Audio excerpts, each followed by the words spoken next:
This lecture is about two things. First, it's about predicting with regression using multiple covariates, but more importantly, it's about exploring a data set and trying to identify which predictors are most important to include in a prediction model. So we're again going to be using the wages data to try to predict the wages of a group of men that come from the Mid-Atlantic. This data set is available in the ISLR package, which you can find here, and it comes from the book Introduction to Statistical Learning. So the first thing that we do is that we load the data set in. And so here is the ISLR data set. We're also loading the ggplot2 package for some exploratory analysis. And we're loading the caret package for doing prediction. And we're going to subset the data set for our exploration purposes to just the part of the data set that isn't the variable we're trying to predict. So we select out the log wage variable, which is the variable that we're going to be predicting in this analysis. Then we can look at a summary of the data set, and so we can already see some features. For example, we saw before that this data set has only males included in the data set, and that, for example, the region is entirely people from the Mid-Atlantic. So to do a little bit more exploration, we first need to subset things into the training and test sets. So we use that with the create data partition function, and we subset into a training and test set. And so we're going to do all of our exploration again on the training set, because when we're building models, we're not going to use any of the test set. We're only going to apply it once. So the first thing that you can do is a feature plot. So this feature plot shows a little bit about how the variables are related to each other. Sometimes this plot is useful and sometimes it isn't. In this particular plot, it's a little bit hard to see because everything is so squished together, but if you make it on your own using this function, you'll see that it's a little bit easier to see. So, for example, you can see that there appears for the job class, there appears to be this group appears to be a little bit higher than that group for the job class in terms of the outcome. And you can see that there's, at least for this age variable, the relationship to the outcome.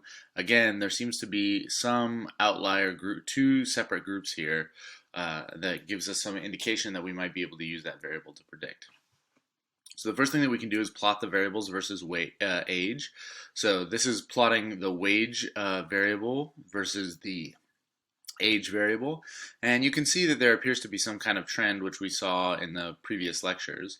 But there also is this set of points that's outlying up here. And so the idea is that that set of points that's outlying up there might be something we can predict. But we would have to figure out what variable it is that is representing that chunk. So one way that you can do that is you plot one variable, one predictor, age, versus the outcome, wage, and then you color the points by another variable, in this case, job class. And so you can see, for example, that it appears that most of these points up here are blue instead of pink, and so that means they come from the information group. So this gives us some indication that the information variable might be able to predict at least some fraction of the variability that's in that top class up at the top of the plot. You can also color it by education. So here I'm just doing a qplot again. So I'm plotting age versus wage, and I'm telling it to color the plot by education. And again, I'm only using the training set because we're trying to only look at the training set for our development of our model. And you can see that the advanced degree also explains a lot of the variation up here in the top group. And so some combination of degree and class of job could explain why the relationship between age and wage isn't just a perfect relationship down here in one big cloud. So the next thing that we can do is fit a linear model with multiple variables in it. And so the idea here is, again, we're just fitting lines, but now we're fitting more than one line. And so the idea is we have some intercept terms, so that's just the baseline level of wage that we might have. And then we might have a relationship with the age of the person. And then we might have a relationship with what job class you're in. So one way that we typically do that is by fitting an indicator variable. So an indicator variable is a variable that's denoted like this in mathematical notation. It just says if the job class for the ith person is equal to information, this variable is equal to 1. If the job class for the ith person is not equal to information, then this variable is equal to 0.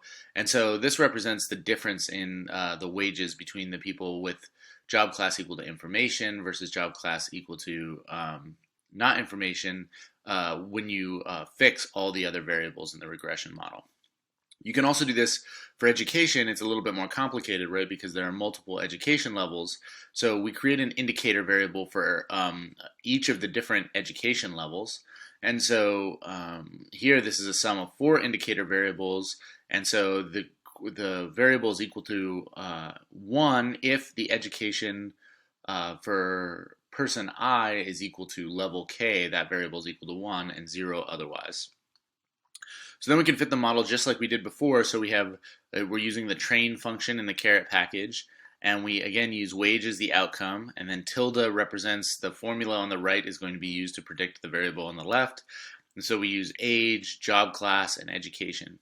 So job class and education are both factor variables in R, and so by default it does, it creates these indicator variables like I've shown here, so that when it fits the model, it takes that into account automatically.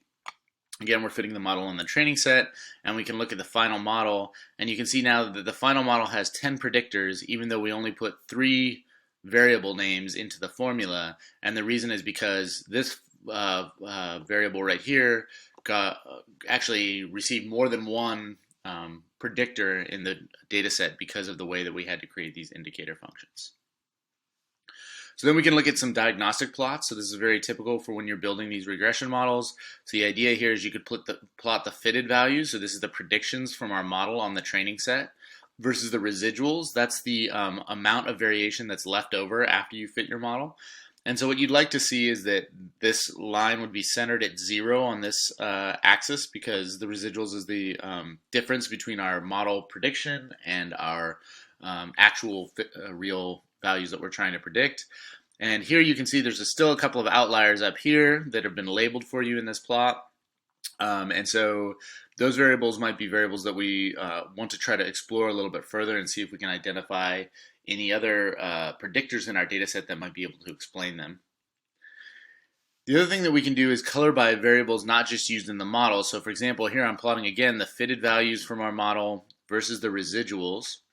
And so again, we'd like to see this land on the 0 line, because that's the difference between our fitted values and our real values. And so what we can do is plot on this plot, we can again plot it by different variables. In this case, we can plot it by, for example, race. And so you can see that it seems like some of these outliers up here may be explained by the race variable in the data set. And so this is another exploratory technique, plotting the fitted model versus the residuals and then coloring it by different variables to identify potential trends. Another thing that can be really useful is plotting the fitted residuals versus the index. And what do I mean by the index? So the data set comes in a set of rows that you've got in a particular order. And so the index is just which row of the data set you're looking at. And the y-axis here is the residuals. And so you can see that all the residuals seem to be happening, high residuals seem to be happening down here at the right end, the highest row numbers. And you can also see a trend with respect to row numbers. And so whenever you can see a trend or a outlier like that with respect to the row numbers, it suggests that there's a variable missing from your model, because you're plotting the residuals here, so that's the difference between the true values and the fitted, and that shouldn't have any relationship to the order in which the variables appear in your data set, unless, and this is what's typically you discover when you see a trend like this or outliers like this at one end of this plot, that there's a relationship with respect to time or age or some other continuous variable that the rows are ordered by. So the other thing that you can do is plot the wage variable. So this is the wage variable in the test set versus the predicted values in the test set. So ideally, these two things would be very close to each other. Ideally, you'd have essentially a straight line on the 45-degree line where wage was exactly equal to our predictions. Of course, that isn't how it always works out. And then in the test set, you can explore and try to identify trends that you might have missed. So for example, here we're looking at the year that the data was collected in the test set as a way of exploring how our model might have broken down.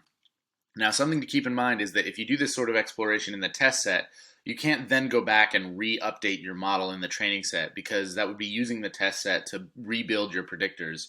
This is more like a post-mortem on your analysis, or a way to try to determine whether your analysis worked or not. If you want all of the covariates in your model building, one thing that you can do is use this again in the train function. You can pass it an outcome and then tilde, and then if you put a dot here instead of putting a set of variables separated by plus signs, it says predict with all of the variables in the data set. So this is a model fit with all of the variables, and so this is the wage variable and the predictions here.